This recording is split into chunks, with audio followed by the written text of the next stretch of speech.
Sangli suspense कायम. पृथ्वीराज पाटील काँग्रेसमध्ये राहणार की भाजपात जाणार? सांगली काँग्रेसचे शहर जिल्हाध्यक्ष पृथ्वीराज पाटील यांच्यावर आज मुंबईत नाट्यमय घडामोडी घडल्या. ते भाजपमध्ये बुधवारी प्रवेश करणार असे सांगितले जात होते. त्या दृष्टीने मुख्यमंत्री देवेंद्र फडणवीस, प्रदेशाध्यक्ष रवींद्र चव्हाण, पालकमंत्री चंद्रकांत पाटील यांच्याशी आज त्यांची चर्चा झाली.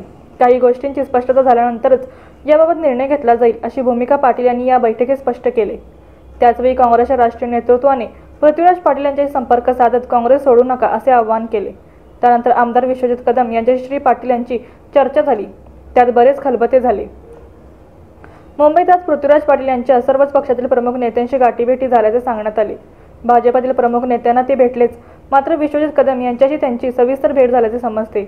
यामुळे ते काँग्रेसमध्येच राहणार का भाजपाची वाट धरणार याबद्दलचा निर्णय अजून गुलत रस्त्याचा आहे. पृथ्वीराज पाटील यांना शिंदे यांच्या शिवसेनेसह व अजित पवार यांच्या राष्ट्रवादीकडून ऑफर असल्याचे खात्रीलायक सूत्रांनी सांगितले. त्यामुळे गेले काही महिने स्वकीयांनी केलेल्या विश्वासघातामुळे अस्वस्थ असलेले पृथ्वीराज पाटील पक्ष सोडतात का, काँग्रेस श्रेष्ठी त्यांना थांबवण्यात यशस्वी ठरतात हे पाहणे कुतूहलाचे आहे. पृथ्वीराज पाटलांनी मात्र कार्यकर्त्यांशी बोलून 8 दिवसात निर्णय घेण्याचे संकेत दिले आहेत.